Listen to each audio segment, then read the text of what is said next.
시청자 여러분 안녕하십니까. 이가혁 라이브 이가혁입니다. 국회 법사위가 민주당 소속 위원들 주도로 오는 30일 조희대 대법원장을 불러 청문회를 열기로 했습니다.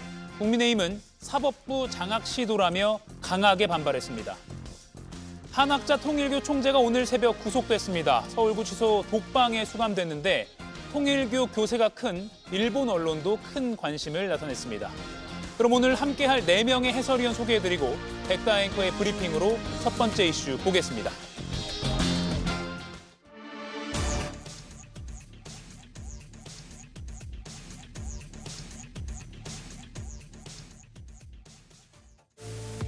조희대 대법원장 대선 개입 의혹 관련 근거 현안 청문회 증인 참고인 출석 요구의 건을 일괄하여 상정합니다.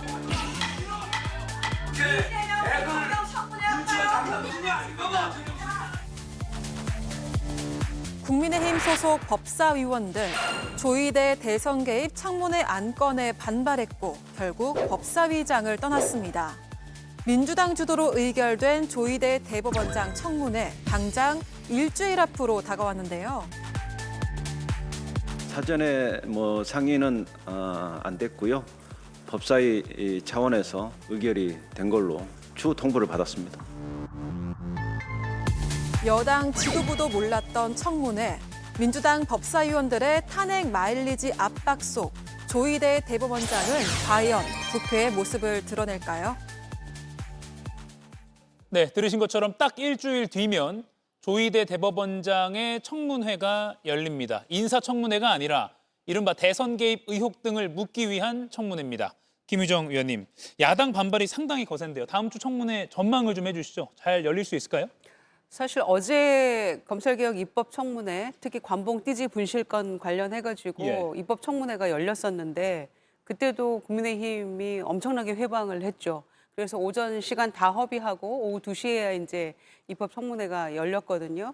그런데 지금 이 조희대 대법원장 청문회 건에 관련해서는 더 지금 거세게 반발하는 모습을 보이고 있기 때문에 또 그날도 아마 와서 어제와 같은 행태를 보이지 않을까 일단 우려가 되고요.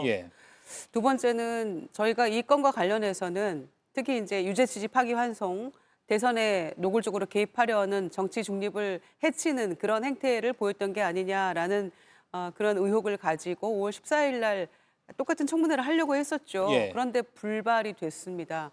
당시에도 지금 이번에 증인으로 청구한 대법원장 박영재 대법관 포함해서 좀 겹치는 대법관들도 있고요.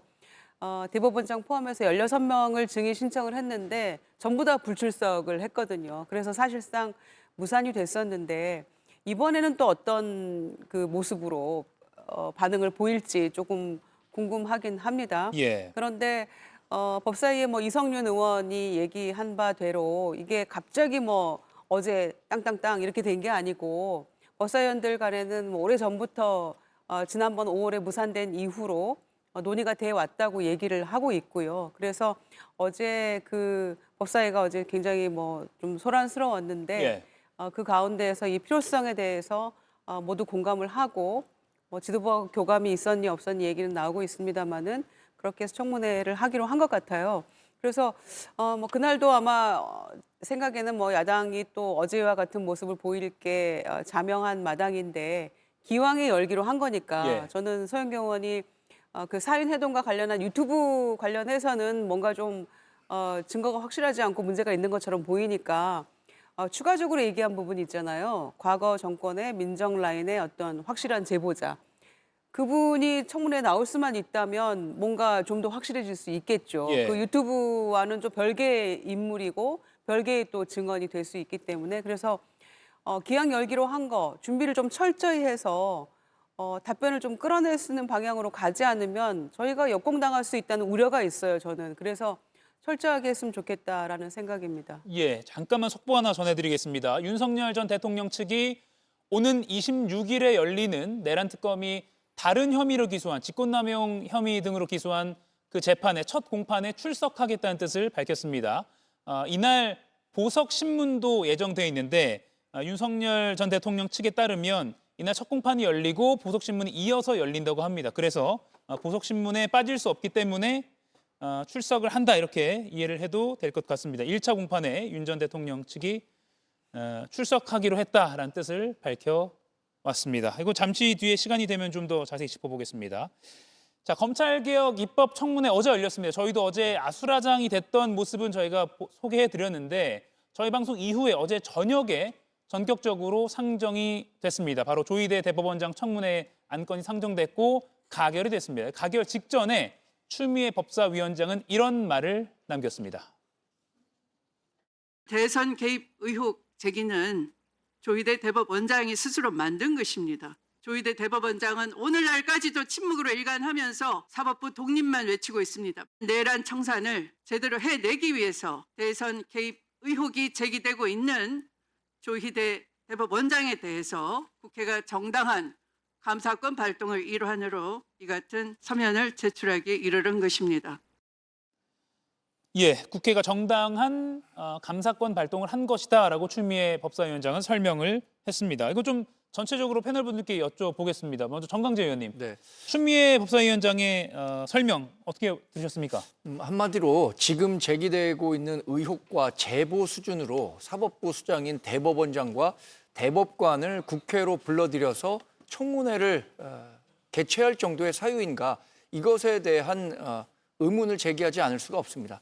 지금 얘기되고 있는 제보와 관련해서는 서영교 의원과 관련한 얘기들이 논란이 많잖아요. 열린공감TV 측에서는 녹취를 튼 다음에야 이것에 대한 출처를 물어봤다라고 할 정도로 이 제보를 얼마나 신빙성 있는 내용인지에 대해서 판단하지도 않고 그냥 제보 의혹만 제기한 거예요. 또 하나는 대법원 전원합의체, 그리고 또 9일 만에 이 유죄 취지의 파기환송심이 이루어진 과정에 대해서 묻겠다는 건데, 당시에 재판이 빨리 진행되는 것이 이재명 대통령 당시 후보에게도 유리하다고 민주당은 판단했던 거 아닙니까? 그래서 무죄 취지의 대법원 확정심이 날 것이다라고 생각했는데, 그렇지 않고 유죄 취지의 파기환송심이 나왔기 때문에 본인들에게 불리하다는 이유로 그런 판결을 내렸기 때문에 대법원장과 대법관을 국회로 들인다는 것은 말이 안 되고요. 더 나아가서 100번 1000번 양보해서 이게 입법부가 여야가 합의해서 사법부의 신뢰 전체에 대해서 체크를 해보겠다라면 이해할 수 있을지 모르겠습니다. 그렇지만 지금은 민주당에 의한, 민주당을 위한, 더 나아가서 이재명 대통령을 위한 사법부 흔들기 차원 아니냐, 이렇게 의심해 볼 수밖에 없기 때문에 예. 대단히 부적절한 청문회라고 볼 수 있겠습니다. 예, 반대로 김용남 의원께서는 어떻게 보셨습니까? 그러니까 문제의 핵심은 지난 5월 1일 날 대법원에서 선고가 이루어졌던 당시 이재명 후보에 대한 공직선거법 위반의 파기환송 그 선고가 그 재판부 배당이 이루어진 지 9일 만에 선고까지 이루어졌거든요. 근데 거의 7만 페이지에 가깝다는 사건 기록을 9일 만에 다 볼 수 있는 것이냐, 이게 물리적으로 가능하냐. 더군다나 재판부에 배정되고 최종 합의가 이루어진 데까지는 이틀밖에 안 걸렸거든요. 예. 그러니까 이틀 만에 기록을 보고 합의를 하고 판결문 작성에 일주일 걸렸다는 얘기인데, 그게 과연 있을 수 있는 일이냐라는 게 가장 근본적인 의문인 것이죠. 그래서 그거에 대해서 그 전원합의체의 재판장으로서 중심적인 역할을 했던 조희대 대법원장을 상대로 묻겠다는 것인데, 예. 저도 그거는 현실적으로 물리적으로 가능한가? 그 어마어마한 기록을 뭐 이틀 아니면 아무리 길게 잡아도 9일 만에 다 보고 선고까지 한다는 게 과연 인간이 할 수 있는 일인가라는 의문은 있습니다. 근데 다만 지금 시기적으로 최근에 민주당 의원들이 이른바 사자회동설, 그러니까 예. 조희대 대법원장을 비롯한 뭐 같이 만나기 어려울 것으로 생각되는 4명이 만나서 이 사건과 관련한, 그러니까 이재명 당시 후보의 선거법 위반 관련한 거를 논의한 거 아니냐라는 의혹을 제기했다가 오히려 그게 역공을 당하고 있는 상황이거든요. 그래서 예. 시기적으로는 지금 이제 전격적으로 청문회를 개최하기로 결정한 게 충분히 또 의도를 의심받을 수 있는 상황인 거는 틀림없어 보입니다. 예. 이재용 의원께서 어떻게 보셨습니까? 아까 추미애 위원장이 그 얘기했잖아요. 조희대 대법원장이 침묵으로 일관하면서 사법부 독립만 외치고 있다. 예. 근데 그게 제일 중요하기 때문에 외치고 있는 거예요. 사법부 독립이라는 거는 독립성은 우리가 늘 말씀하시잖아요. 민주주의의 근간입니다. 우리가 만들어놓은 제도고 이 제도 하에 우리가 살고 있고 충분히 이것을 인정하고 있는 상황이에요. 이걸 흔들어 버리면은 그것이 바로 우리가 걱정하는 독재냐 사회주의 국가냐 뭐 이런 얘기 할 수밖에 없는 상황이잖아요. 근데 지금 민주당의 추미애 저런 법사위원장의 생각을 가지고 이거를 추진하고 있다는 것. 특히 앞서 김영남 의원님께서도 말씀하셨지만 거짓 의혹까지도 면책권 뒤에 숨어서 내뱉어 버리고 그다음에 그거에 대한 사과는 없이 오히려 회동설 중요하지 않다라는 식으로 얘기해버리는 이런 민주당의 작태를 보면 과연 그 민주당이 이 해서도 안 되지만 이거를 청문회에 열 자격이 있나. 이거에 대해서는 저는 국민의힘이 이번에 이렇게 반대를 하는 것도 당연히 맞지만 많은 국민들도 우려를 하고 있습니다. 예. 이주영 의원께서는 아까 제가 의견을 여쭙지만 이거 상권 분립 위배다 이런 말도 야당 쪽에서 나오고 있거든요. 그 부분은 어떻게 보십니까? 글쎄, 저는 그 부분에는 동의하기는 어렵습니다. 예. 왜냐하면은 대법원장에 대한 인사청문회 권한은 입법부가 가지고 있는 것이고 인사청문회를 통해서 대법원장이 이제 국회 표결을 통해서 물론 임명이 확정이 되는 거죠. 예. 그런데 피감기관이기도 합니다. 국회 법사위에. 그런 점에서 이제 10월이면 10월 중순에 이제 국감이 열리게 되는데 그때도 대법원을 향한 국감이 진행이 되거든요. 그런 점에서 일말의 의혹이 있다면 5월에 불발됐던 그 청문회에 대해서 열 수 있다고 저는 생각해요. 다만 김영남 의원님 말씀하신 대로 시기와 뭐 어떤 타이밍이라고 해야 될까요? 근데 이런 점에서 충분히 미심쩍은 눈초리로 볼 수 있는 여지를 남긴 점이 좀 아쉬운 점이긴 합니다. 예. 그런 점에서 공교롭긴 합니다만 뭐 이렇게 이걸 못할 일을 하는 것이다. 좀 이렇게 하는 것은 저는 동의하기는 어렵고요. 예. 특히 파기환 소신 관련해서는 민주당을 향해서 그때는 뭐 좋아하지 않았냐, 뭐 빨리 한다고 좋아하지 않았냐라는 얘기를 하고 있는데 그때 뭐 일부는 우려도 했습니다만 일부는 기뻐했던 것도 사실이에요. 왜냐하면 2심이 무죄였기 때문에 대법원에서 대선 전에 빨리 뭔가 정리를 해주는 모양이다라고 생각을 했기 때문에 많은 분들이 환영을 했던 것도 사실이거든요. 그런데 2심 결과를 완전히 뒤집는 판결을 내리면서 이렇게 속도전을 했다? 그 부분에 있어서 믿기 어려운 판결이었죠. 그 점에서 이거는 뭔가 상당히 대선 개입하려는 저희, 그다음에 특정 후보에 대해서 정치적 중립을 훼손하는 그런 모습을 대법원이 보였던 게 아닌가라는 측면에서 저희가 많이 의심을 했었고요. 그런 점에서 충분히 저는 물어볼 수 있다고 생각하고 직위원 그 재판부까지 다 포함해서 증인 채택을 했으니까 예. 우리가 우려했던 서부지법 폭동이나 또는 구속 취소 문제나 지금 뭐 하나 속 시원하게 들은 답이 없잖아요. 그 부분에 대한 거를 저는 충분히 물어볼 수 있다고 생각합니다. 이렇게도 여쭤볼게요. 김명남 위원님. 그 법사위원들이 어제 민주당 소속 법사위원들이 추진을 주도한 건데 원내 지도부는 이걸 몰랐다. 그럼 이게 모른다는 게 법사위 차원의 일이니까 뭐 그럴 수 있는 것인가? 또는 이거는 이 정도는 현직 대법원장을 증인으로 채택한 거니까 꽤 큰 일이니까 이거는 원내 지도부와 교감이 있어야 된다. 전제부터 어떻게 보십니까? 통상 이거는 원내 지도부하고 다 상의해서 잡죠. 예. 그러니까 이게 그냥 일반적인 청문회라도 사전에 조금 얘기를 주고받는데 네. 더군다나 말씀하신 대로 대법원장과 대법관들을 증인으로 채택하는 청문회이기 때문에 이 정도 사안이면 당연히 원내대표 어쩌면 당대표까지 미리 좀 상의를 하고 보통은 진행시키는 게 여태까지의 관례 아닌가 싶습니다. 예. 방금 저희가 대변인과 원내대변인의 코멘트를 보여드렸는데 다시 한 번만 보여주시죠. 사전에 당 지도부와 논의가 없었다라는 게 권향엽 민주당 대변인의 말이고요. 문금주 원내대변인도 사후에 통보받았다. 상임위 차원에서 한 것이라서 그대로 진행될 것이다라고 했습니다. 이에 대해서 김병기 원내대표가 유감을 표했다는 보도가 나왔지만 또 이걸 또 반박하는 유감을 표명하거나 뭐 경고했다 등의 이런 사실은 없었다라는 게 현재까지의 민주당 내의 설명입니다. 네. 조금 보태면요. 한마디만 보태려고 예, 예. 하는데 이렇게 중요한 청문회는 법사위 간사가 원내대책회의에 참석을 해서 보고를 해야 됩니다. 통상 저희가 이제 국정감사 할 때도 상임위별로 간사들이 이번 국감의 핵심 쟁점이랄지 예. 어디에 주안점을 두고 국감을 한다랄지 이런 중요한 이슈들에 대해서 보고를 하거든요. 그런데 특히나 지금 굉장히 이목이 집중돼 있고 사인회동 이슈 때문에 저희가 좀 흔들리고 있는 부분도 있잖아요. 그런 점에서 법사위 간사가 그 원내대책회의 그 원내대표가 주재하는 거기에 와서 이 정도는 보고가 됐어야 맞는 거죠. 그런데 아마 그런 과정들이 생략이 된 것 같고 어제 이제 갑자기 올라가서 의결이 되는 바람에 예. 원내 지도부도 나중에 보고를 받은 게 아닌가 생각합니다. 예. 상대당에서는 어떻게 보십니까, 이정 의원님? 원내 지도부를 무시한 행위잖아요.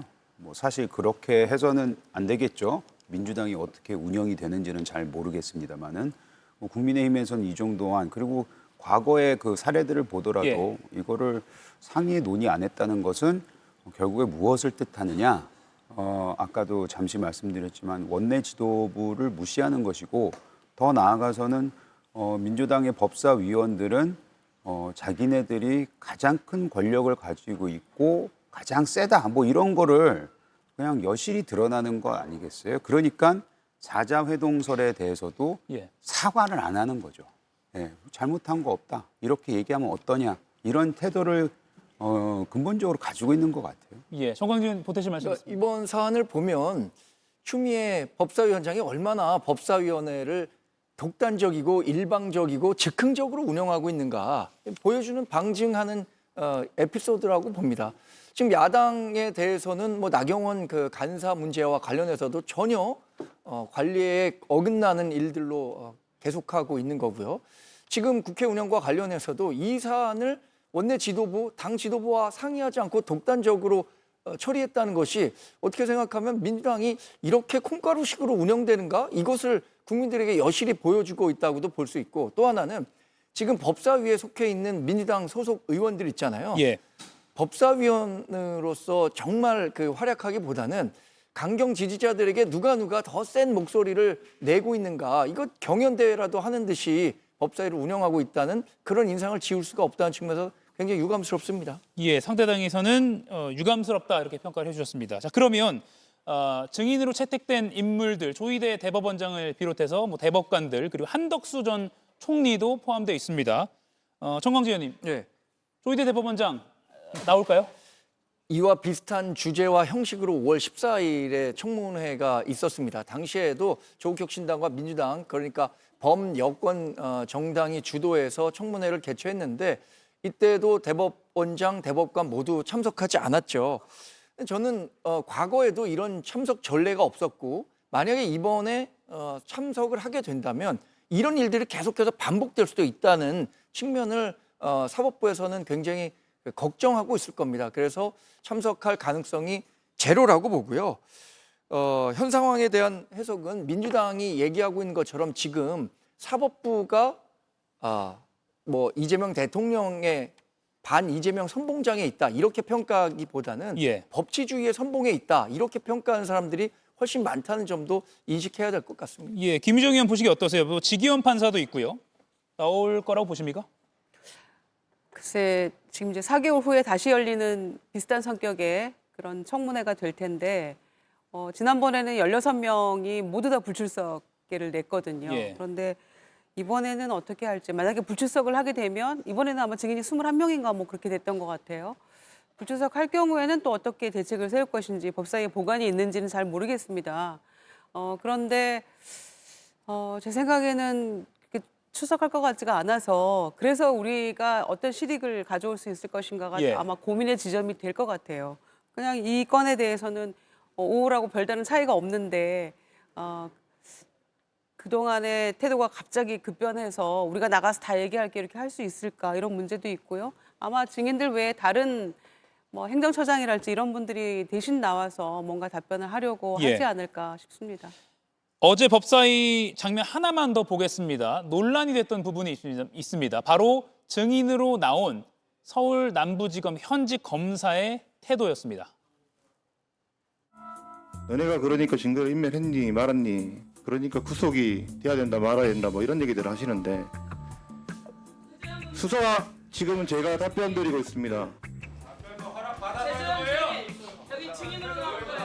위원장님 답변 드려도 되겠습니까? 위는 마이크 조금 전에 어떻게 올려놨어요? 그게 뭐 하는 자세입니까? 뭐 하는 자세요? 검사요? 마이크 똑바로 놔요. 마이크도 제가 다음은 오자는 위치에 못 전현희 놓습니까? 이게 의원님의 그런 자리입니까?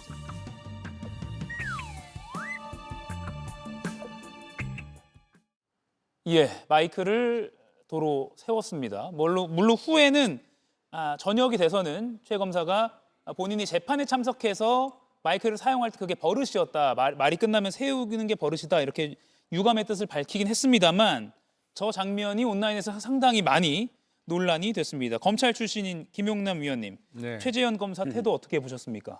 후배 검사시죠? 저는 뭐 직접적인 인연은 없는 검사인데 예.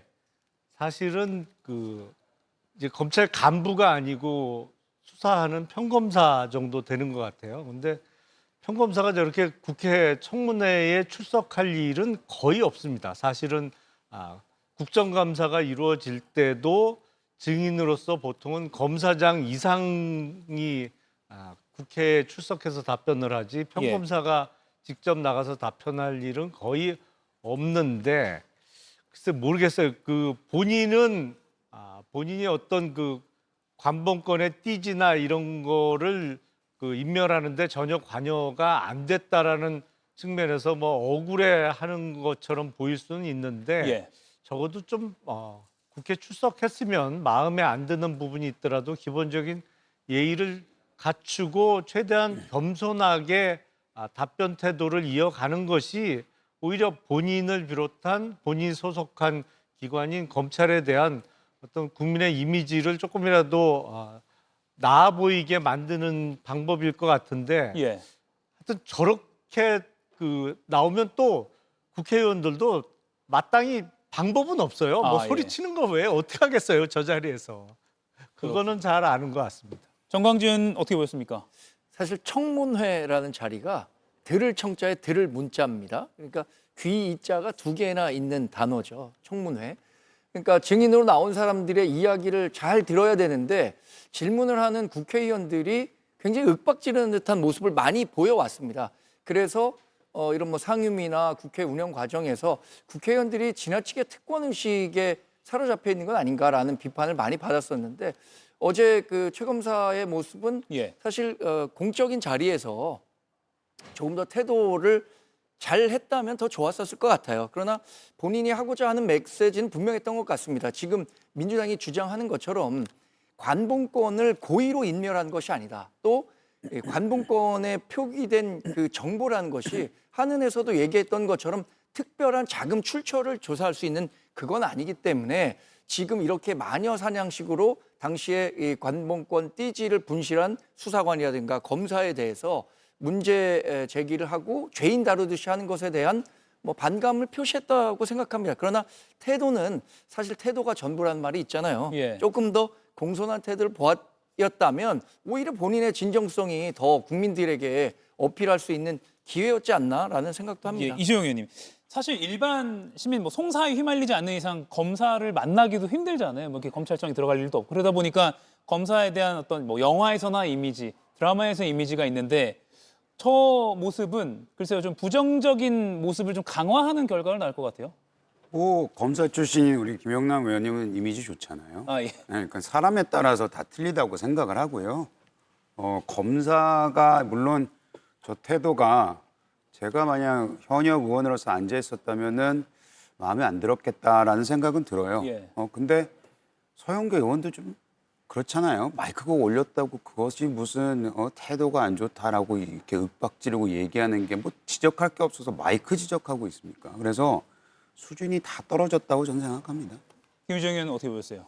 아니 검찰총장이건 또 평검사이건 간에 국회 청문회장에 나와가지고 태도는 겸손하고 똑바로 앉아서 답변을 하는 게 맞겠죠. 팔 이렇게 올리고 막 들어 올리고 이런 식으로 하면 국민이 바라보는 청문회입니다. 당장 눈앞에 보이는 국회의원이 감정적으로 뭐 본인 마음에 안 들 수 있겠죠. 뭐 오고 가다 보면 언성 높아지고. 예. 그러나 그거는 국민을 대표하는 국회의원 뭐 개개인의 성품은 다를 수 있겠습니다만 국민이 바라보고 있다는 점에서 겸손했어야 옳다고 생각하고요. 특히 관봉권 띠지 분실이라는 이런 어처구니 없는 일이 발생한 것에 대한 수사팀장 아닙니까? 저 검사가. 그러면 그 원인 경위가 어찌 됐건 뭐 수사관의 잘못이건 정말 모르고 어떻게 처리를 했건 간에 본인이 책임감을 가지고 있다고 얘기를 했거든요. 근데 예. 저 모습이 책임지는 태도는 아니잖아요. 보다 겸손하게 정말 이렇게 우려를 드릴 줄 몰랐다라고 죄송합니다 하고 경위는 이렇습니다라고 소상히 설명하는 게 맞지 않았을까요? 그런데 뭐 이렇게 마이크 올리고 하는 거는 국회에 나와서 국회의원을 대상으로 또 국민을 대상으로 시위하는 것처럼 보이기 때문에 저는 정말 저건 잘못된 태도라고 생각합니다. 예. 추측을 해보면 검찰에 있으면서 국회의원들 앞에서 탁자 탁탁 치던 사람이 나중에 대통령 되는 걸 봐서 저러는 걸까요? 아, 예.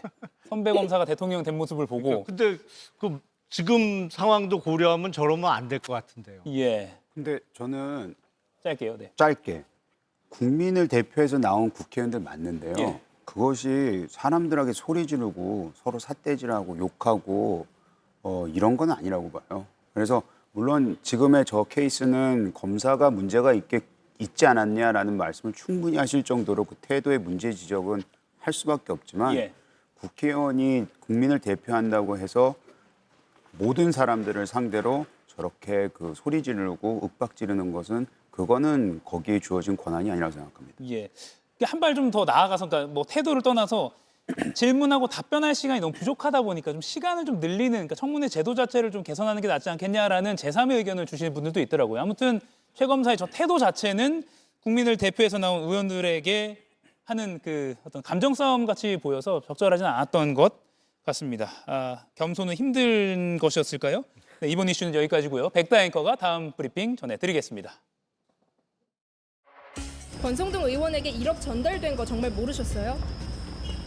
김건희 여사에게 목걸이랑 명품 가방 전달했다는 것도 보고를 못 받으셨던 거예요?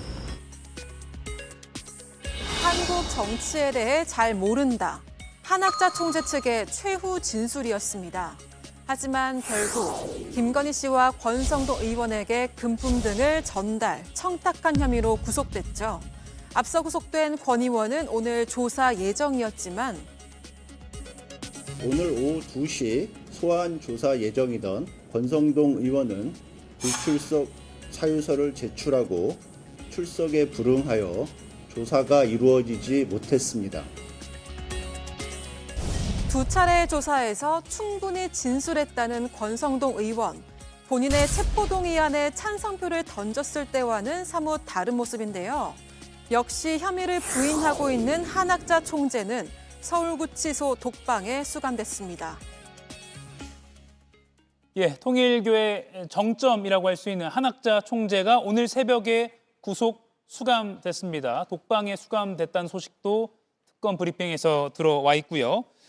발부 사유는 증거인멸 염려가 있다였습니다. 그런데 주변 사람들을 보면 권성동 의원, 윤영호 전 세계본부장, 전성배 건진법사 다 구속됐기 때문에 어느 정도 예정됐다라고 볼 수 있을 것 같아요. 예, 예정된 수순이었다고 생각하고요. 예.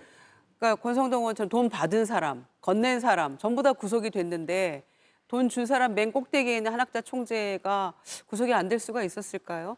특히 정치자금법 포함해서 4개 혐의였는데 전부 다 소명이 정확하게 됐던 것 같아요. 예. 그리고 무엇보다도 3차례나 출석 거부하다가 권성동 의원이 구속된 날 자진 출석을 한 거잖아요. 그래서 조사를 받았는데 혐의를 전면 부인하고 또 나는 관여하지 않았다고 거짓말하고 그게 결정적인 사유가 됐기 때문에 증거인멸 우려 때문에 됐던 것 같고요. 예. 특히 김건희 씨가 구속됐을 때도 혐의 전면 부인의 거짓말, 특히 그 반클리프 아펠 목걸이 때문에 구속이 됐잖아요. 그러니까 이제 그렇게 해서 뭐 마땅히 구속이 됐던 것 같고요. 그러니까 혐의의 소명과 증거인멸의 우려 이거는 뭐 당연히 재판부에서 판단을 했던 것 같습니다. 예, 김영남 의원님. 근데 한학자 총재가 한국 정치 잘 모른다 이런 주장을 했잖아요. 예. 그게 이제 정치 자금을 제공할 이유가 없다라는 취지에서 그런 변명을 한 것 같은데 다른 종교 같으면 저런 변명을 할 수가 있어요. 나는 종교인이지 뭐 정치에 대해서는 관심도 없고 잘 모른다. 근데 통일교는 저런 얘기 할 수 없는 거 아닌가요? 왜냐면 통일교는 교리 자체가 정교 일치예요. 그렇기 때문에 예. 과거 총선에도 항상 당을 만들어서 총선 국회의원 후보도 내고 뭐 했던 거잖아요. 근데 사실상 교주의 역할을 하는 한학자 총재가 나는 한국 정치 모른다, 관심 없다 그러면 본인 스스로가 통일교 교리를 어기는 꼴밖에 안 되는데 한국 정치는 잘 모르시고 일본 정치를 잘 아시나요? 저건 약간 말이 안 되는 변명 같습니다. 예. 제가 보기엔. 이재용 의원님. 한학자 총재 측이 변호인만 14명을 영장심사에 대동을 한 것으로 알려지고 있습니다. 꽤 뭐 초호화 변호인이다라고 언론에서 이름을 붙이기도 했는데 그래도 범죄의 중대성 또는 뭐 증거인멸의 염려를 막을 수는 없었던 것 같아요. 그러게요. 뭐 거의 대기업 회장들 예. 얘기할 때 나오는 그런 변호인단 그런 모습 같아요. 굉장히 또 비싼 변호인들이겠죠. 예, 근데 앞서 여러 번 해주셨지만 지금 계속해서 불출석하고 응대하지 않고 너무 모르세라고 예. 나간 것이 결국에는 아무리 변호인단이 많아도 구속되는 것을 피하기는 힘들었나 봅니다. 예. 이번 영장 청구서에는 이 혐의는 빠져 있습니다. 저희가 지난 시간에도 보도해드렸던 통일교가 국민의힘 당원으로 집단적으로 가입했다. 그리고 또 특검이 추정되는 수치지만 11만 명 정도의 명단을 확보했다. 그렇다면 김용남 위원님, 네. 한 총재 구속으로 통일교의 집단 국민의힘 가입 의혹, 이 수사도 좀 탄력을 받을 수 있을까요? 앞으로 이제 확인해야 될 부분이 남아 있습니다. 사실은 국민의힘 전체 당원 명부 뭐 500만 명 정도 된다고 하는데 제가 보기엔 그거는 크게 의미 있는 명부는 아니고요. 예. 실제로는 당내 경선, 그게 뭐 대통령 후보를 뽑기 위한 경선이라든지 당대표를 뽑기 위한 그 당내 선거에서 실제로 투표권이 주어지는 당비를 납부하는 책임당원 명부하고 통일교도 명부하고 대조하는 게 필요하겠죠. 특히 2021년 그러니까 2022년 3월에 있었던 예. 대통령 선거를 대비한 당내 후보 경선과 2023년 3월에 있었던 전당대회, 당대표를 뽑기 위한 전당대회 그 사이 기간에 얼마나 집단적으로 많은 통일교도들이 입당을 했거나 아니면 그 입당을 누가 지시를 해서 집단적으로 다소 강압적으로 입당이 이루어졌느냐 그거를 살펴봐야겠죠. 예. 뭐 큰 숫자가 중요한 게 아니라 그중에 정말 영향력을 줄 만한 수치가 어느 정도인가를 파악해야 된다. 정광재 의원님, 그런데 국민의힘 압수수색 추가로 더 할 것 같아요? 뭐 지금 상황만 보면 그렇습니다. 예. 사실 지난번에 압수수색을 한 그 국민의힘 당원 데이터베이스 500만 명 수준으로도 충분할 것 같은데 자꾸만 이 특검이 국민의힘에 대해서 수사 범위를 일방적으로 확대하는 것에 대해서 많은 걱정을 할 수밖에 없는 상황이죠. 그런데 지금 다른 혐의와 달리 그 통일교가 국민의힘과 어느 정도 밀착해서 정치에 개입하려고 했느냐 이 문제와 관련해서는 앞으로 따져볼 게 굉장히 많다고 생각합니다.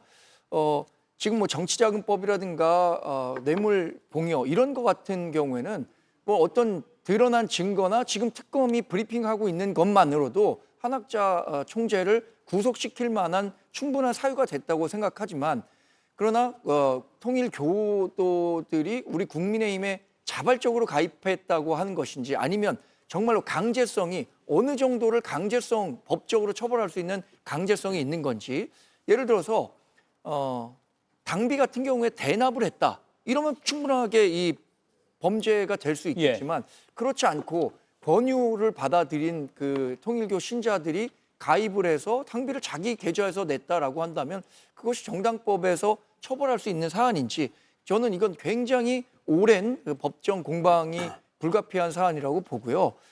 이런 것이 과연 국민의힘도 인지하고 있었는지 이런 부분도 한번 챙겨볼 필요는 있다고 생각합니다. 예. 아시다시피 입당원서 작성할 때는요.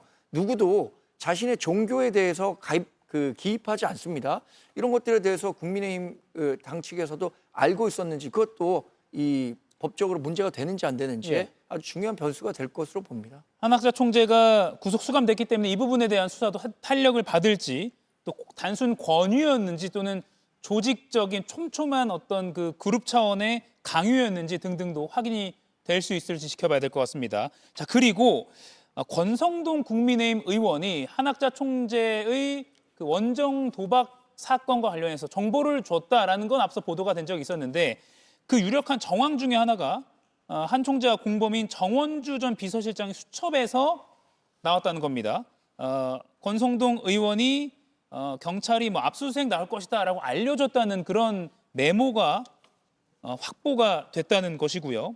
또 앞서 구속된 윤영호 전 세계본부장 공소장에 따르면 윤 전 본부장이 권성동 국민의힘 의원으로부터 경찰 수사 정보를 듣고 이를 한학자 총재와 통일교에 보고한 후에 증거인멸을 교사했다라는 내용도 구체적으로 언론 보도가 나오고 있습니다. 권성동 의원한테 1억 원을 줬다는 게 한학자 총재의 대표적인 의혹 중에 하나인데 그리고 그에 대해서 한학자 총재가 내가 왜 그럴 필요가 있느냐라고 특검 수사 받으러 나올 때 말을 하기도 했는데 정광재 의원님 뭔가 네. 반대급부로 줬을 수도 있겠다는 의심도 충분히 가능하거든요. 이렇게 좀 수사 정보도 알려주고 했다 보니 고마우니 지금 어떻게 보십니까? 구속영장이 발부된 사실만 놓고 예. 보면 한학자 총재가 권성동 의원에게 전달된 1억 원의 존재에 대해서 알고 있을 가능성이 크다고 법원도 판단했다고 예. 생각합니다. 그러나 한학자 총재로서는 지금 그 당장의 구속을 면하기 위해서는 이 범죄와 본인은 상관이 없는 일이다. 그러니까 윤영호 전 세계본부장이 개인의 일탈, 본인이 알지 못하는 상태에서 전달했다는 점을 강조하기 위해서 이런 말을 했다고 생각하는데 예. 앞으로의 재판 전략은 조금 달라질 가능성도 배제할 수는 없을 것 같습니다. 서희건설 이봉관 회장 같은 경우에는 본인이 이 그라프 목걸이인가요? 목걸이하고 예. 장신구들을 선물했다고 자수서를 제출했고 특검 조사에 성실히 임함으로써 지금 불구속 재판을 받고 있는 것으로 아는데 한학자 총재가 지금 구속된 상태에서 그런 식으로 변호 전략을 바꿀 가능성도 변호인단이 충분히 고려해 볼 수 있겠죠. 예. 지금 권성동 의원은 오늘 원래 특검 조사를 받을 예정이었는데 불출석 사유서를 내고 조사에 불응했다고 하네요. 김영남 위원님, 지금 시점에서 수사받는 게 더 불리하다고 판단했을까요? 왜 그랬을까요? 그리고 이제 구속이 실제로 된 이후에 첫 소환이니까요. 예. 그러니까 본인도 생각이 많을 거고 조금 바로 출석해서 조사에 임하기는 어려웠을 거로 보입니다. 그리고 뭐 들리는 얘기에 의하면 지금 서울구치소에 독방이 비어 있는 방이 없대요. 예. 그래서 권성동 의원이 이제 이른바 혼거방이라고 하는 다인실에 지금 수감되어 있어서 무척 그 부분에 있어서 더 힘들어 한다고 뭐 소문이 들립니다만 예. 그러다 보니까 지금 뭐 막상 수사기관에 출석을 해서 자기가 어떤 식으로 진술을 해야 될지 이걸 생각할 겨를이 없는 거 아닌가 싶어요. 사실 권 의원은 뭐 대중적으로 워낙 얼굴이 잘 알려져 있는 사람이기 때문에 구치소 내 수용자들한테도 잘 알려졌을 거 아닙니까? 그럼 혼거실에 생활하다 보면 글쎄요 예기치 못한 좀 불편함도 있긴 있겠네요. 그럴 경우에 이제 예. 룸메이트를 잘 만나야 되는 거예요. 아하 예.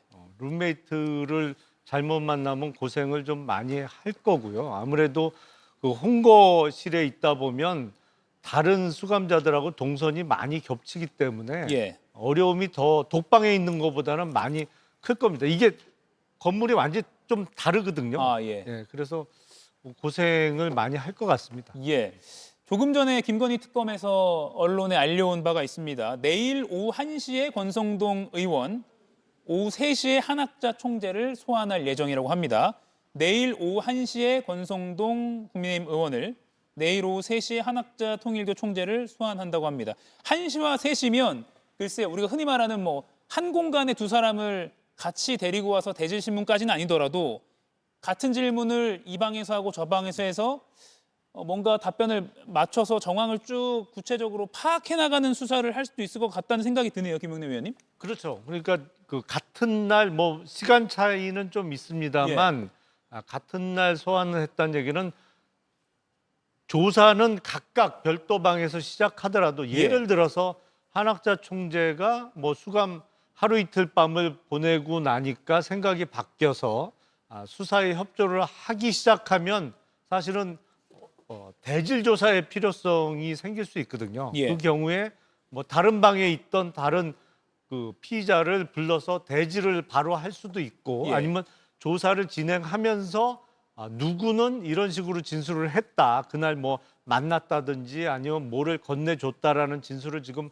하고 있는데 왜 예. 당신 다른 진술을 하냐 이렇게 추궁하기가 좀 더 용이한 측면이 있습니다. 그런 이유에서 같은 날짜에 소환한 것이 아닌가 싶습니다. 예. 그리고 이걸 김건희 특검이 공보 활동을 통해서 알렸다는 것도 뭔가 글쎄요. 수사 상황에 있어서 전략적으로도 좀 국민적으로 알릴 필요가 있었다는 판단을 한 것 같습니다. 다시 한번 전해드립니다. 내일 오후 1시에 권성동 국민의힘 의원을, 내일 오후 3시에 한학자 통일교 총재를 김건희 특검이 나란히 소환해서 조사를 한다고 합니다.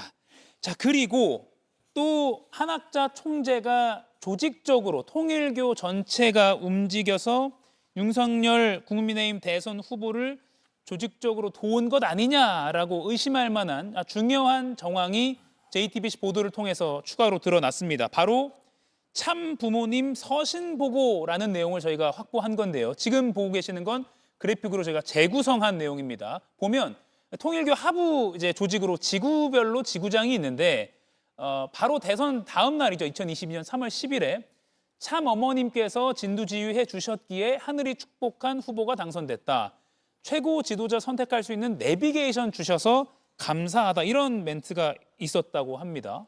그리고 20만 축복 조직 힘이 얼마나 중요한지 대선 결과 0.8% 차이를 보며 깨우쳤다라고도 문구가 적혀 있었다고 합니다.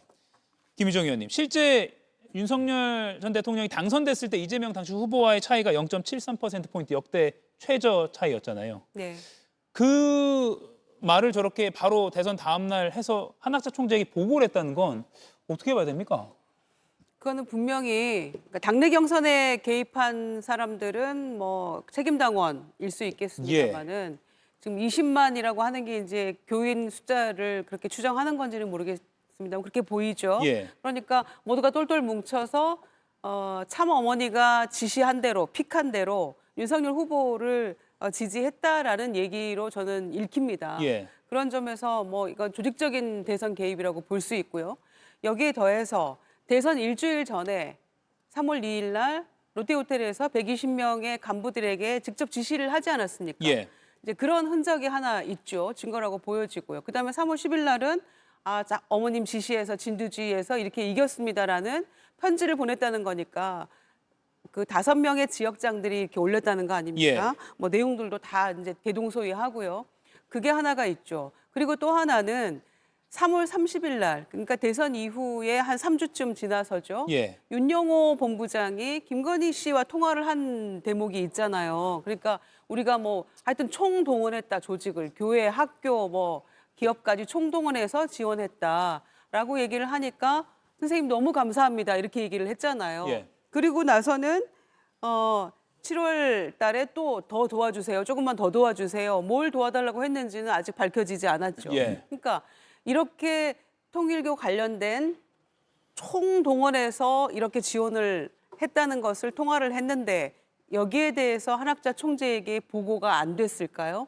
윤영호 씨가 계속해서 총재의 지시, 그다음에 지시를 받고 또 윤허를 받아서 허락을 득해서 일을 했다라고 진술을 한 바가 있잖아요. 그런데 이렇게 중요한 부분들을 총동원해가지고 지원한 거를 보고를 안 했을까요? 그러니까 하나하나 지금 쌓여가는 증거들이 너무나 대선에 명확하게 조직적으로 개입을 했고 관여했다는 것이 드러나고 있는 그런 순간들이라고 보여집니다. 이재용 의원님, 저 정도 서신 보고를 특검이 확보했다면 글쎄요, 한학자 총재가 이렇게 좀 지시에 의해서 국민의힘과 아주 대선을 도왔다. 그렇게 보는 게 합리적이지 않습니까? 이런 것이 만약 사실이라면 그렇게 볼 수 있는 가능성이 높죠. 그리고 지금 밝혀진 그리고 우리가 보고 있는 증거는 이 정도지만 더 많은 문자나든지 더 많은 서신이 있을 수도 있잖아요. 아마 그런 것들이 증거로 남아 있다면은 한학자 총재가 빠져나갈 수 없어 보이기는 합니다. 예. 다만 이제 이것이 김건희 전 여사에 대한 뭐 잘못된 부분 당연히 인정은 해야 되지만 선거 때 우리가 수많은 사람들한테 전화를 하고 예. 조직장, 그러니까 그것이 뭐 지역에 있는 사람들이라든지 아니면은 교회라든지 이런 분들한테 전화를 해서 도와달라는 얘기는 하거든요. 예. 그래서 그거하고 이것이 조직적으로 이루어졌는지에 대한 것은 아마 수사를 통해서 좀 밝혀질 내용이라고 생각을 합니다. 당시 윤석열 후보와 당내 경선 경쟁자였던 홍준표 전 대구시장은 또 어떻게 이 사안을 바라볼지 참 궁금해지는 대목입니다. 그리고요, 오늘 김건희 특검이 이제 오후에 브리핑을 하는데 기자들 질문을 쭉 봤는데 굉장히 이례적으로 일본 아사히 신문, 일본 NHK 이런 기자들이 적극적으로 질문하는 상황이 벌어졌습니다. 정강재 위원님, 예. 통일교가 그만큼 일본 내에서도 상당히 교세도 크고 또 한학자 총재의 이런 구속 소식도 굉장히 빨리 속보로 전하더라고요. 네, 통일교의 교세를 보면 예. 우리나라보다 일본에서 교세가 훨씬 컸습니다. 예. 사실 일본은 그 기독교 인구가 많지 않습니다. 대부분 뭐 이제 불교를 바탕으로 한 신앙 이런 그 신도들이 많은데 기독교로는 상당히 그 교세가 큰 편이죠. 그래서 우리 이 통일교가 어떤 식으로 한국에서 이런 그 특검 정국에 대처하고 있는가에 대한 관심이 많은 것 같습니다. 실제로 일본의 지금 통일교가 지난번 아베 전 총리 암살의 배후과 관련해서 예. 그 어머니가 통일교에 상당히 많은 재산을 헌금을 했기 때문에 그에 대한 불만으로 아들이 아베 전 총리를 암살했던 거잖아요. 예. 그걸 계기로 통일교에 대한 그 법원 판결이 지금 1심이 나와 있어요. 해산 명령을 받았는데 2심에서 또 대법원에서까지 해산 명령을 받으면 일본에서 굉장히 그 교세가 위축될 수도 있는 거죠. 예. 어쨌든 그 한국의 이 통일교 교주의 나라고 하니까 지금의 위기에 대해서 상당한 관심을 갖고 있는 것 같고 일본 통일교 신도들도 이 특검 수사와 관련해서 상당한 그 걱정의 목소리를 내는 것도 봤는데 글쎄 뭐 일본에서 이렇게 많은 관심을 갖는다고 해서 특검의 수사에 영향을 줄 것 같지는 않습니다. 예.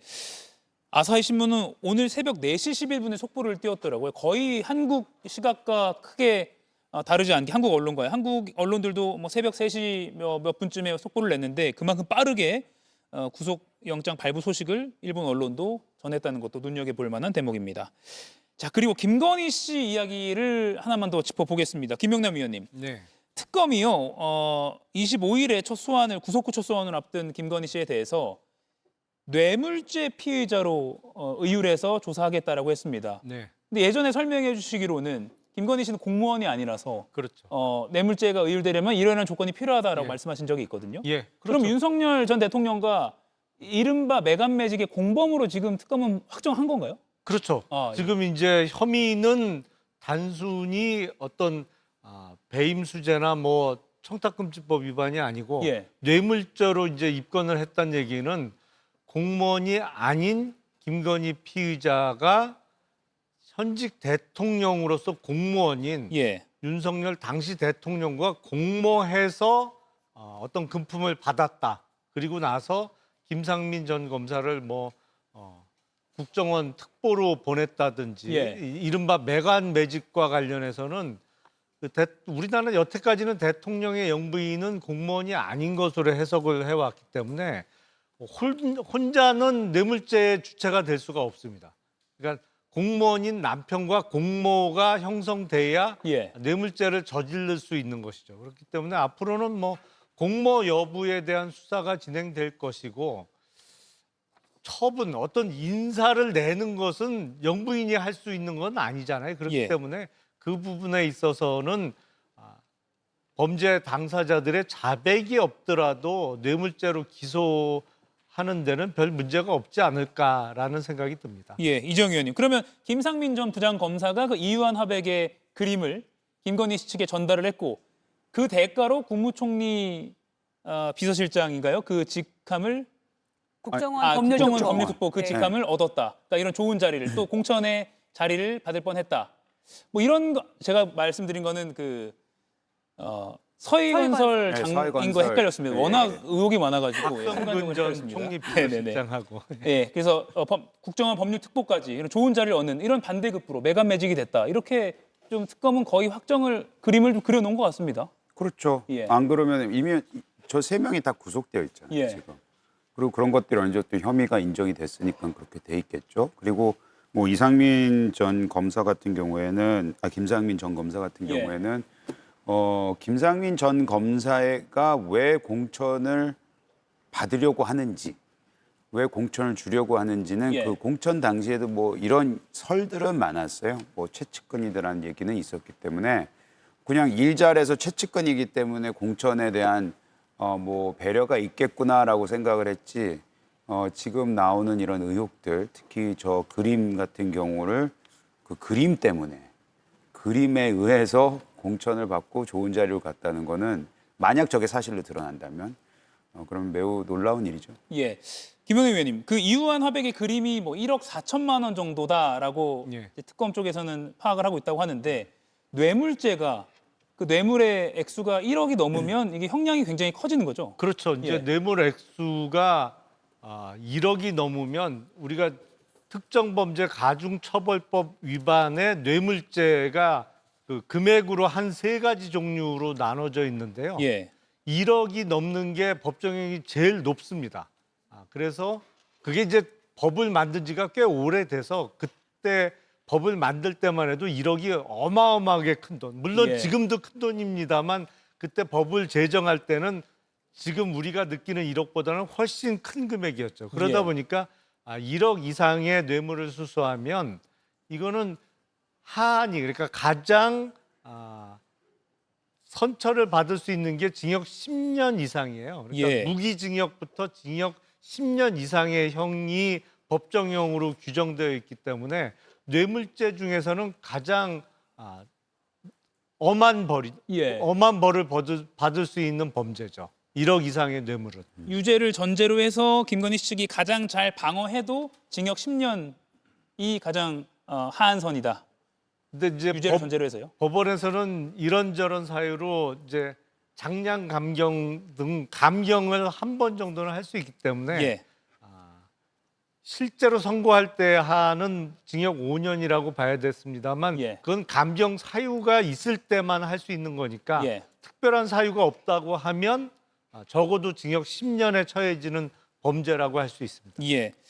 정광재 의원님, 예. 내일 김건희 씨의 첫 재판 모습이 언론 취재가 가능하게 됐습니다. 네. 법원이 허가를 했거든요. 뭐 법원 판단에 대해서 제가 특별히 덧붙일 말씀은 없습니다. 그러니까 피고인의 동의가 있으면은 공개를 할 수가 있는데 피고인의 동의 없이도 국민적 알 권리 충족이나 공익에 부합하는 측면이 있다면 법원 자체 판단에 따라서 공판 전에 화면을 생중계할 수 있는 거죠. 예. 그런 측면에서 지금 김건희 여사에 대한 국민적 관심은 굉장히 높잖아요. 재판부가 그러한 부분들을 고려해서 결정한 것이라고 보고 예. 관심은 지난번에 잠깐 병원에 가는 장면이 노출되기도 했었는데 건강 상태가 많이 안 좋다고 계속 얘기하고 있지 않습니까? 실제 공개된 화면을 통해서 김건희 여사의 건강 상태가 어떤지 이런 것도 국민들로서는 좀 관심을 갖고 지켜볼 것 같습니다. 예, 내일 김건희 씨가 법정 내로 들어오는 모습은 이 시간에 또 저희가 자세히 전해드리도록 하겠습니다. 마지막 질문입니다. 김희정 의원님. 윤석열 전 대통령이 내일 내란 특검 조사에는 불출석하기로 했는데 26일에 열리는 첫 공판에는 내란 특검이 다른 혐의로 기소한 첫 공판에는 참여한다고 했습니다. 근데 그 내막을 들여다보면 보석 신문이 있기 때문이다라고 볼 수 있을 것 같아요. 그렇습니다. 그러니까 어떻게 해서든지 보석을 허가받으려는 예. 그런 꼼수 출석이라고 보여지고요. 한마디로 그냥 웃기는 이야기라고 생각합니다. 본인은 특검 자체를 위헌이다라고 하면서 헌재에다 걸어놨잖아요. 그래놓고 구치소에 있으면서도 재판도 안 나가고 특검 조사에도 불응하면서 나 풀어주면 열심히 나갈게. 지금 너무 살인적인 일정이야. 지금 이렇게 얘기를 하고 있거든요. 예. 이거를 지금 어떻게 국민들이 받아들여야 될까요? 그러니까 풀어주면 열심히 할게라는 얘기에 대해서 전혀 재판부가 수용할 리가 없다고 생각하기 때문에 꿈 깨시라 이렇게 말씀드리고 싶어요. 예. 정말 오늘도 속보가 많이 쏟아졌습니다. 내일 오후 1시에 권성동 의원, 내일 오후 3시에 한학자 총재 소환까지 또 이 시간에 또 전해드리도록 하겠습니다. 네 분과의 대화는 여기서 마무리하겠습니다. 고맙습니다.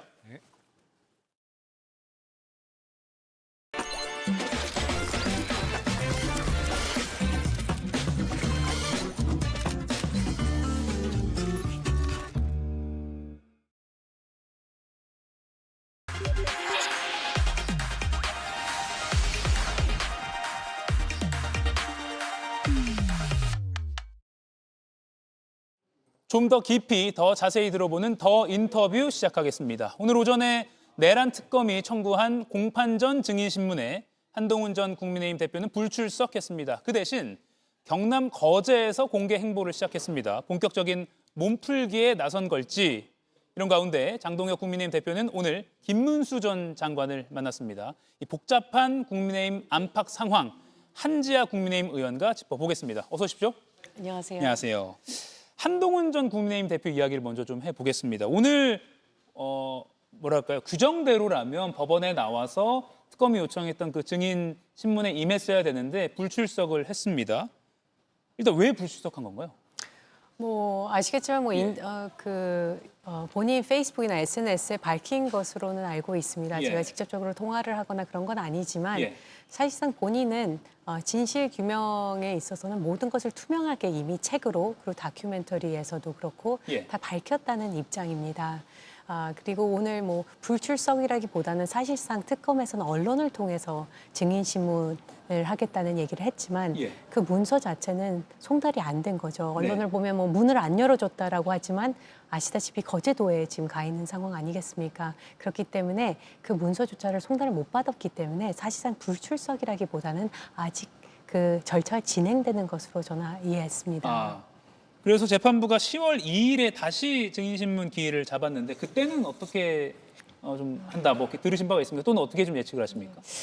제가 듣지는 못했지만 아까 말씀드렸듯이 크게 페북에서 얘기한 거와 현재 입장의 차이는 없을 거라는 생각이 듭니다. 사실상 특검에서는 그 증거를 위해서는 한동훈 전 대표가 출석을 해서 신문을 받아야 된다고 얘기를 하지만 예. 사실상 책에 아주 자세히 나와 있습니다. 그리고 그런 부분들은 이미 90일 동안 특검이 진행이 되면서 어떻게 보면은 사실관계가 다 확인이 됐을 겁니다. 예.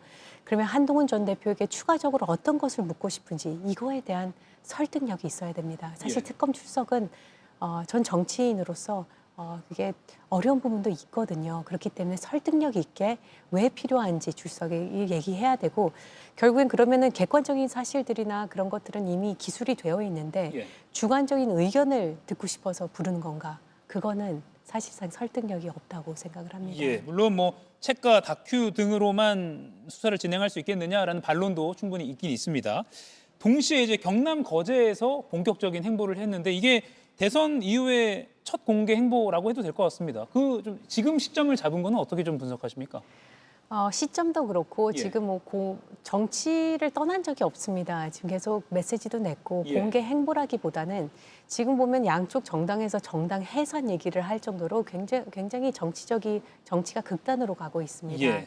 하지만 정치 공세보다는 민생, 어떻게 보면 말하기보다는 듣기, 그리고 보여주기식보다는 진정성 있게 그 지역에서 현안들을 살펴보고 예. 옆집 어르신들의 입장들도 들어보고 치킨집 사장님들의 의견들도 들어보고 어려움들을 듣기 위해서 간 걸로 알고 있고 공개 행보라기보다는 만약 공개 행보였으면 뭐 언론에 다 알리지 않았겠습니까? 그런 거 없이 조용히 간 것으로 저는 이해했습니다. 예. 한 의원께서는 소신에 따라서 3대 특검에 찬성표를 던지신 걸로 잘 알려져 있습니다. 특검이 출범했고 오늘 뭐 일부 특검은 기한 연장한다라고 밝히기도 했고요. 지금까지의 수사 상황 어떻게 좀 평가하십니까? 특검에 또 찬성을 하신 입장이세요. 예, 전 좀 답답합니다. 예. 제가 3특검에 찬성을 했던 거는 진심으로 진실 규명이 되었으면 하는 마음이었습니다. 예. 최상병 특검 같은 경우에는 우리 보수 정당으로서 장성들의 그런 억울함이 풀려야 될 것 같고 김건희 특검의 경우에는 사실상 국정 개입을 하면 안 되는 분이 국정 개입을 했다는 의혹이 있기 때문에 예. 재발 방지 차원에서 반드시 그런 진실 규명이 있어야 된다고 생각을 했고 내란 특검의 경우에는 당연히 우리 역사적으로 다시는 일어나면 안 되는 불법 비상계엄이 일어났기 때문에 재발 방지 차원에서 어떤 기록이 남겨져야 되고 예. 책임을 물어야 되기 때문이었습니다. 하지만 지금은 정쟁적인 부분 그리고 진영 논리 그리고 어떻게 보면 국힘이 그 내란의 가담자다라는 결론을 놓고 수사를 하는 것 같아서 그런 예. 안타까움이 있습니다. 90일이나 됐는데 어떤 실질적인 결과들이 나오고 있는지에 대한 좀 의문이 있어서 안타까움이 있는 건 사실입니다. 예. 답답하고 안타깝다. 네. 국민의힘이 내란에 가담했다라는 걸 전제라고 이뤄지는 것 같다. 다만 그래서 그게 억울하면 계속 또 한동훈 대표 이야기가 나올 수밖에 없고 또 뭐 추경호 원내대표 등등 좀 적극적으로 임하는 게 낫지 않겠어라고 오히려 또 국민의힘에서도 내부에서도 그런 목소리가 있긴 있잖아요. 국민의힘 내부에서도 적극적으로 뭐 그런 뭐 출석에 대한 얘기를 하는 경우는 별로 없습니다. 아, 없나요? 예, 아마 개인의 판단에 맡기는 것으로 알고 있고요. 예. 필요하다면 당연히 출석하고 성실히 임해야 된다고 생각합니다. 여기서의 중요한 그 키워드는 제가 봤을 때는 필요성일 거라는 생각이 듭니다. 예. 정치적으로 이용당하지 않고 정말 진실 규명을 위한 거라면 말씀드렸듯이 어떻게 보면은 우리가 증거로 사용돼야 될 그런 팩트들은 이미 나와 있다는 것을 다시 한번 말씀드리고 싶습니다. 예. 3대 특검에는 찬성표를 던지셨는데 이른바 더센 특검법 기간 연장하고 수사 범위 확대하는 그 법이 오늘 국무회의에 통과됐고 이제 곧 공포가 됩니다. 이 더센 특검법에는 찬성을 하시는 겁니까 안 하시는 겁니까? 저는 더센 특검법에는 반대합니다. 예. 더센 특검법을 얘기하기 전에 현재 특검법, 기존의 특검법은 지금 보면은 전체 검사 인력이 6%가 나가 있습니다. 그러면서 남부지검의 경우에는 미제 사건이 48%나 늘었다고 하고 있거든요. 검사 한 명당 그 수사 건수가 한 약 30건이 넘었다고 합니다. 예. 더 추가됐다고 합니다. 특검이 있기 전보다. 민생 범죄는 누가 해결합니까? 억울함은 누가 해소합니까? 그렇기 때문에 특검에는 기간이 한정돼 있는 겁니다. 그럼 수사가 안 되면 어떻게 하냐 의문점을 가질 수 있겠지만 이미 기존 특검법에도 만약에 수사가 완결되지 않았으면은 지방검찰청에 넘길 수 있다고 되어 있습니다. 예. 그렇다면은 민생 차원에서도 더 센 특검법, 더 긴, 더 인력이 많이 나가는 거에 대해서는 전 부정적입니다. 말씀드렸듯이 예. 억울함은 누가 풀어줍니까? 하지만 그거 외에도 이거는 민주당이 정치적인 칼로 이용한다는 생각이 듭니다. 지선 앞두고 특검이 더 길어지게 되면 내년 2월이면 지선 후보 등록 기간이거든요. 예. 그때까지도 연장이 되는 겁니다. 그리고 더 센 특검법은 재판의 그 공개 또 의무화하고 있지 않습니까? 이런 부분들은 국민들 보시기에도 정말 진실 규명에 초점을 둔 더 센 특검법인지 아니면 정치적인 칼로 이용하려고 하는 더 센 특검법인지 의문점을 가질 수밖에 없습니다. 말씀드렸듯이 저는 3특검법에 기존 특검법에 찬성한 사람입니다. 그렇기 때문에 지금 특검이 하고 있는 것을 잘 주시하고 있습니다. 왜냐하면 저도 특검이 잘못된 방향으로 가면은 책임이 있는 사람 아니겠습니까? 예. 그래서 간절히 부탁드립니다. 특검이 객관적으로 그리고 종합적으로 이 사안들을 보고 민주당에게도 정치적인 칼의 도구로 특검을 이용해서는 안 된다는 말씀을 강조하고 싶습니다. 예. 무슨 말씀인지 알 것 같습니다. 한학자 통일교 총재가 오늘 새벽에 구속됐고 오늘 바로 이제 수감이 됐습니다. 이른바 통일교와 국민의힘의 유착 의혹, 수사에 더 탄력을 받을 것이다라는 분석이 당연히 나오는데 국민의힘 의원이시니까 통일교와의 유착 의혹 어떻게 보십니까? 한학자 총재가 구속이 됐습니다. 예. 우리 권성동 의원도 구속이 되셨죠. 근데 그렇다고 구속이 유죄를 얘기하는 건 아닙니다. 물론 그렇습니다. 그리고 정교 유착을 얘기하지만 통일교가 조직적으로 12만 명의 당원을 가입하고 의결권, 중요한 우리 정당의 주요 사안에 대해서 영향을 행사했다면 그건 문제죠. 예. 하지만 정교 유착이라는 거는 통일교에서 조직적으로 그를 진행했다라는 것도 밝혀져야 될 부분이지만 국민의힘도 그러면은 조직적으로 그들을 수용하기 위해서 어떤 행위를 했냐, 어떤 움직임이 있었냐, 그거는 아직 연결고리가 없습니다. 예. 개인의 연결고리를 의심할 만한 부분들은 있다고 특검은 얘기하고 있습니다. 하지만 그러면 당 차원에서 조직적인 움직임이 있었냐, 그거는 전혀 밝혀진 게 없습니다. 예. 그래서 지금은 구속이 됐기 때문에 특검에서는 어떤 성과로 볼 수도 있겠지만 아직은 밝혀야 될 게 많다는 말씀을 드리고 싶고 예. 정교 유착이라는 단어를 그렇게 쉽게 사용하면 안 된다는 생각이 다시 한번 얘기하고 싶습니다. 예.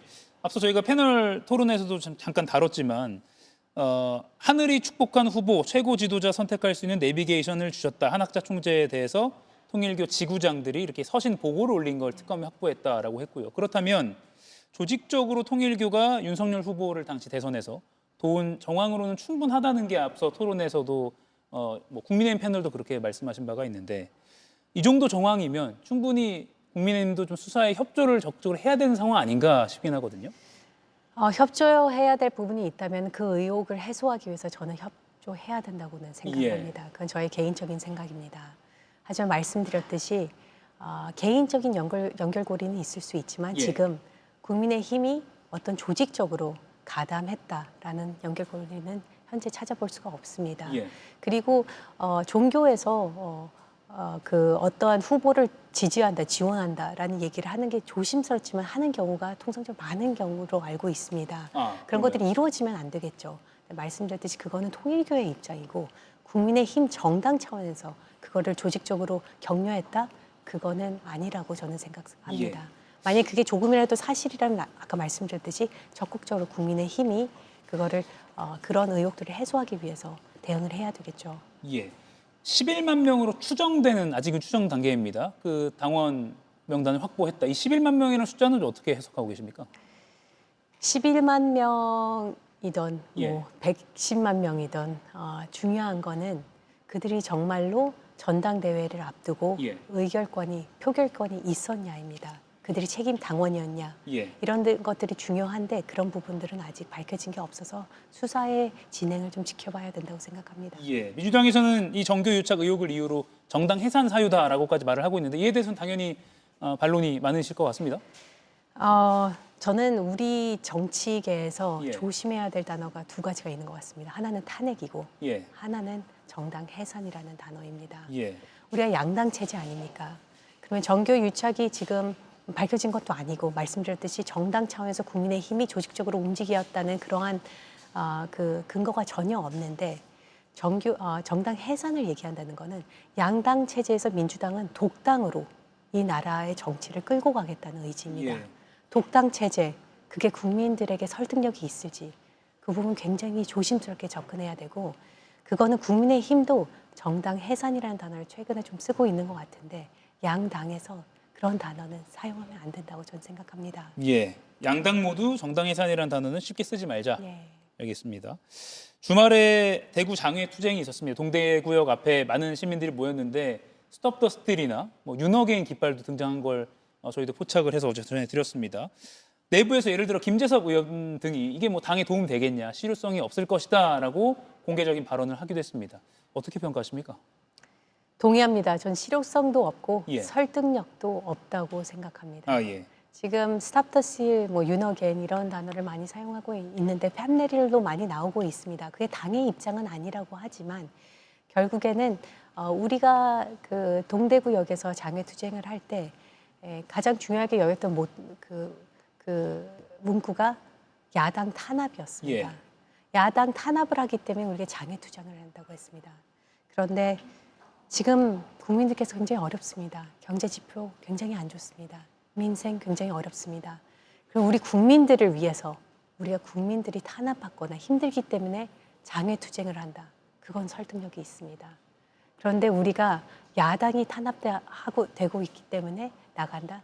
그건 아마 국민들께서 그렇게 설득력 있게 보시지 않을 거라는 생각이 들고요.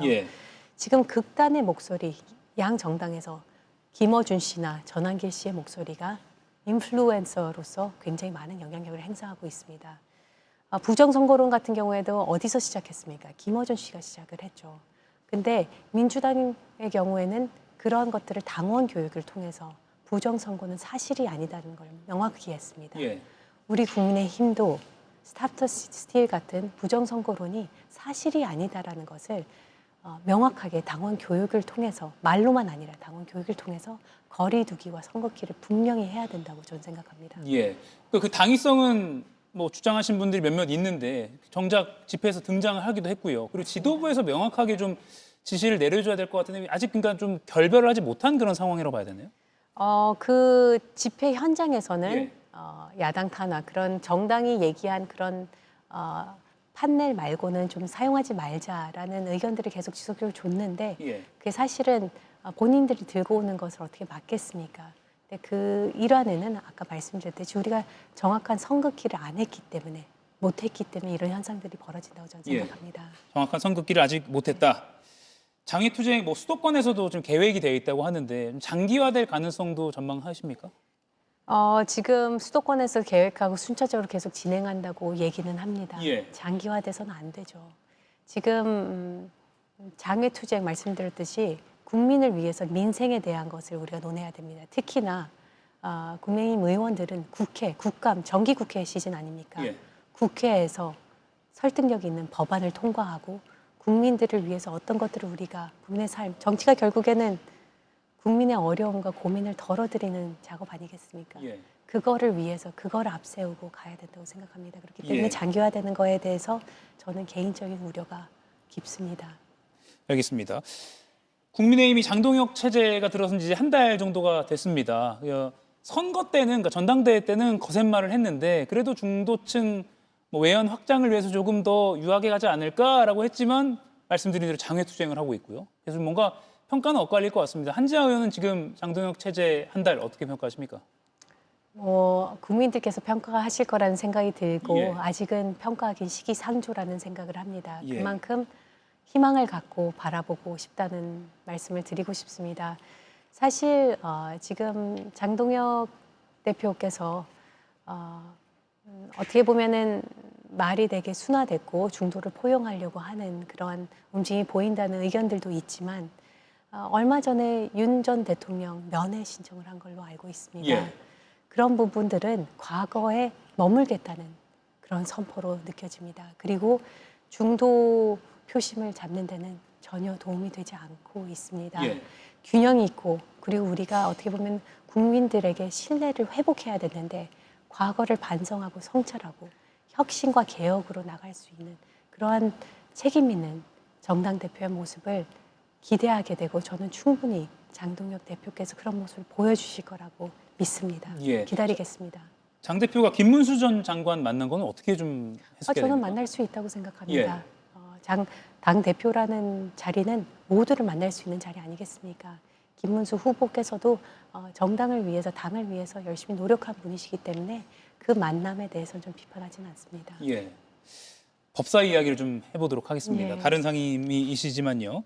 민주당 법사위원들 주도로 다음 주 30일에 조희대 대법원장 청문회를 하게 되는데 이거 뭐 조희대 대법원장이 출석할지 또는 이 청문회 자체에 대해서 좀 국민의 의원으로서는 어떻게 평가하십니까? 지난 5월 달에 예. 이제 대법원에서 파기환송을 유죄 취지로 했을 때 민주당이 정말 거세게 반발하면서 똑같은 청문회를 했었죠. 그때 모두 다 불참했습니다. 예. 대단히 저는 비판적으로 봅니다. 상권 분립의 원칙을 위배하고 내가 생각하는 그런 사법부의 움직임이 아니기 때문에 내 의견과 다르기 때문에 사법부를 입법부가 불러서 혼낸다? 이거는 대단히 위험한 발상이라고 생각을 합니다. 그리고 지금 조희대 대법원 우리가 사법부를 볼 때 예. 예전에 사법부에서 여러 가지 이제 결정을 하면은 마음에 안 들어도 논평은 이렇게 나갑니다. 사법부의 판단을 존중합니다. 일단 존중을 하고 비판을 합니다. 하지만 지금은 존중도 안 하고 비판만 합니다. 그 비판을 넘어서서 혼냅니다. 이거는 굉장히 위험하다고 생각합니다. 예. 다만 뭐 윤 전 대통령 구속 취소나 이런 여러 몇몇 장면들 때문에 국민들의 불신을 스스로 키웠다 이런 반론도 충분히 존재한다는 점도 말씀을 좀 드리고 그럼요. 싶습니다. 예. 그런 시선은 사법부가 스스로 굉장히 달게 고찰을 해야 될 부분이고요. 강하게 고찰을 해야 될 부분이지만 하지만 결론들은 결국에는 국민 신뢰에 맞는 결론들이 나지 않습니까? 조금 기다려야 되는 부분도 있다고 생각합니다. 예. 국감이 곧 시작되는데 보건복지잖아요. 맞습니다. 이재명 정부 첫 국감이라 뭐 여야를 불문하고 많은 준비를 하고 계실 것 같은데 어떤 점을 좀 중점적으로 물으실 예정입니까? 저는 지금 정부가 예. 많은 중요한 뭐 아젠다를 갖고 끌고 가고 있지만 예. 아젠다 중에서 굉장히 중요한 꼭지는 바이오 헬스에 대한 아젠다가 거의 보이질 않고 있습니다. 예. 국정 과제에서도 굉장히 작은 꼭지고요. 근데 이게 우리 미래 먹거리, 보건 안보, 보건 외교에서 너무나도 중요합니다. 우리가 글로벌 시장을 보면 2023년도에는 바이오 헬스 분야만 거의 3,400조가 넘었거든요. 예. 그리고 2028년도 정도 되면 이게 5천억 조가 넘는다고 합니다. 그 시장 자체가요. 미래 먹거리고 굉장히 고부가가치 산업인데도 불구하고 AI와 대등하게 나야 될 그러한 아젠다를 그거와 서브로 논다는 것 예. 자체가 좀 문제점이 있다고 생각합니다. 그래서 이런 부분들에 대해서는 강하게 비판을 할 예정이고 현 정부가 미래 먹거리를 고민을 한다면은 이 분야를 잘 키워가야 된다는 부분을 지적할 생각입니다.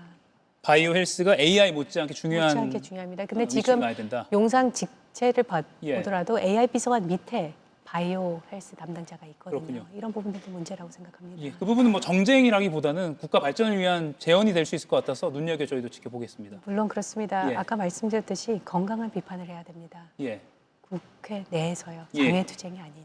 알겠습니다. 국회 보건복지위 국민의힘 한지화 의원과 당 안팎의 상황 한번 짚어봤습니다. 나와주셔서 고맙습니다. 감사합니다. 오늘 샤브 먹으러 올래요?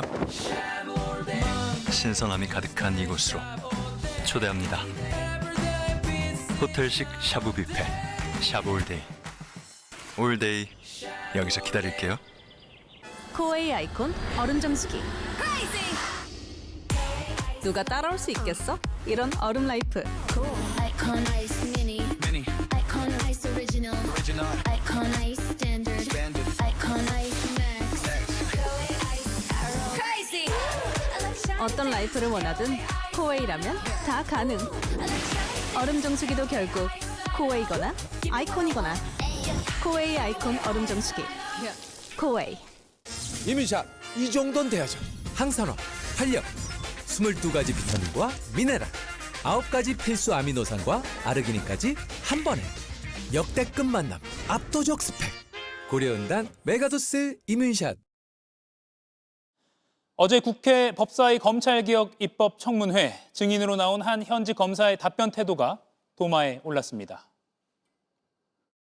말씀드리고 있지 않습니까? 좀 들어주십시오. 내가 묻잖아요. 확인했어요, 안 했어요? 확인했다고 말씀드리고 있습니다. 좀 들어주십시오. 네, 뭐 그만하겠습니다. 또 물어봐 주시면 사실관계에 대해서 소상하게 답변 드리겠습니다. 많은 네티즌들이 국회 증인석에서도 저런 태도라면 과연 조사실에서는 이라며 최 검사의 태도를 비판했습니다. 노무현 전 대통령의 말을 빌려 이쯤 되면 막 가자는 거냐 이런 비판도 나왔습니다. 검사가 아니라 증인으로 국회에 출석했다면 국민을 대신해 묻는 국회의원 질문에 성실한 태도로 답변을 했어야 합니다. 최 검사는 청문회 막바지 유감의 뜻을 밝히긴 했지만 어제 이 장면은 검찰 스스로 떨치고 싶어하는 이미지를 오히려 증폭시킨 장면으로 기록되고 있습니다. 오늘 한 컷이었습니다. 형 진짜 편해 보여요. 그치? 카레토 포트는 좋더라. 확실히 다르죠? 밤에도 안 깨고 아침이 완전 달라. 생약 성분으로 배뇨를 원활하게 안 깨고 덜 가고 시원하게 카레토 포트 관리하길 잘했죠? 마음까지 시원해요. Just what you want to be, you will be in the end, and I love you. Bleu de Chanel exclusif, the new fragrance. 맞아. 난 달 때문에 왔지.